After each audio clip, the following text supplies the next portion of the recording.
I'm freshly returned from a trip to Cambodia with my great friends Jackie Hesse and Christine McCartney, both passionate teachers at Newburgh's innovative PTeck school, with 12 of their students and PTeck's principal Kevin Rothman. I was excited to be documenting the experience, to interview the kids and adults at various stages on the adventure. It would be the second global to local service learning trip, providing these Newburgh students who had spent their year of fundraising for the opportunity to see the world and to begin to envision themselves as change makers in it. It was like a calling for me, kind of, because I like volunteering a lot, and like just knowing that I'll be able to like help other people. So I went last year and experienced the culture in Ecuador, and one of the best times was kind of watching the joy on the students' faces as we either brought them robots or brought them books or just kind of taught them different things, and to watch those students be happy when they may not have been was just an amazing experience. And I'm kind of hoping to get that same experience going to Cambodia. It's something I'm very passionate about. I like helping others because I know my mom struggled a lot when she first got here, and I hate seeing people struggle. There's so much about this experience to unpack, but our time at the Little Angels Orphanage in Siem Reap feels like a great place to begin. Little Angels is a Cambodian orphanage founded by Siri Rathana in 2002. An orphan himself, he and his brothers sold cans and sand from the river to stay alive and eventually get a middle school education. Later, as a member of the House of Peace Association, Siri learned leather carving skills and founded the Little Angels Orphanage, through which he adopts orphans and unwanted children of divorce. He provides them with food, shelter, clothing, and the gift of an education. In addition to what we brought for the kids, we were able to donate bags of rice for their one big meal of the day, additional technology for their internet setup, and notebooks and pencils for school. It felt good to open my wallet and add to the donation pot. It felt good to sit in with the orphan leather artists teaching us their craft and realize how challenging the work was. It felt good to race back and forth shooting video of the mural created by Christine, Tamara, Cheyenne, Christina, and many of us collaborating with their artists. It felt good to watch Iggy and Juan and Manny bring YouTube into their schoolroom.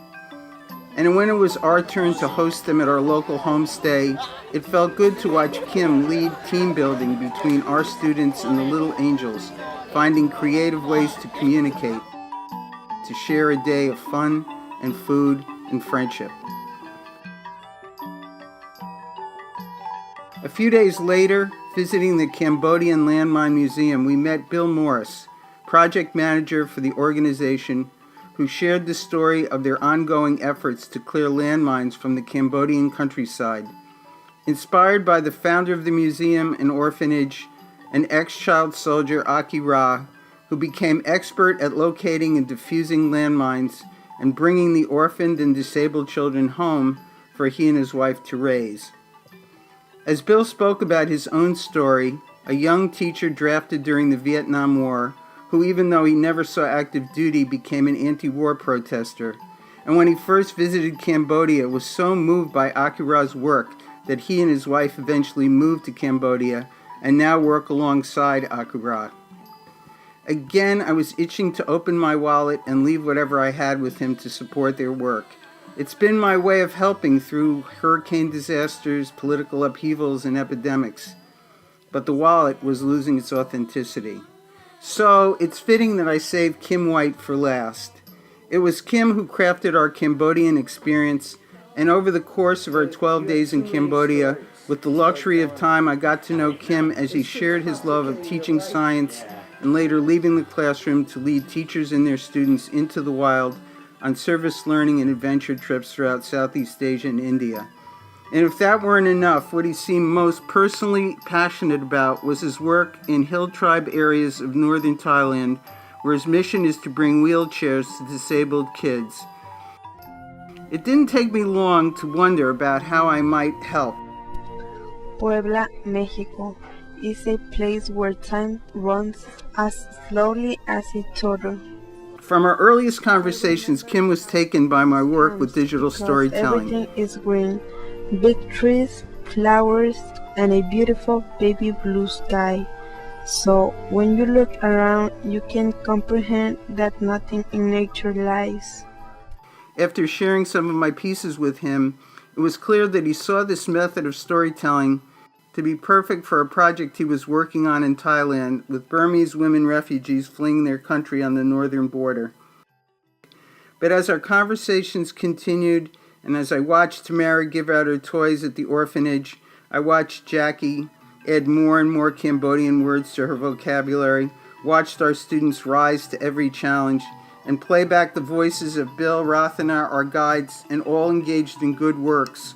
One night at dinner, I casually suggested to Kim that maybe during the cold winter in New York, I could escape to warm Thailand and help these women create their pieces in person. Kim grinned, not skipping a beat, replied, "Yes, Bonnie, that's exactly what I'd like you to do. Come to Thailand and dive in." It's so simple, really. The door opens and all you have to do is bundle up your tech, pack some clothes, prepare for a very long plane ride, and begin your own meaningful work for the cause greater than yourself.